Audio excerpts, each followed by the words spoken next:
Our customers use our software for signal integrity and power integrity simulations of individual components such as printed circuit boards and connectors, as well as entire systems when you really want to characterize the entire channel from an integrated circuit to another integrated circuit.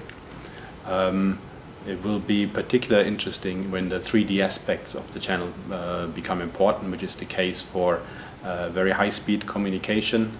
So we will see a lot of applications in the multi-gigabit per second range.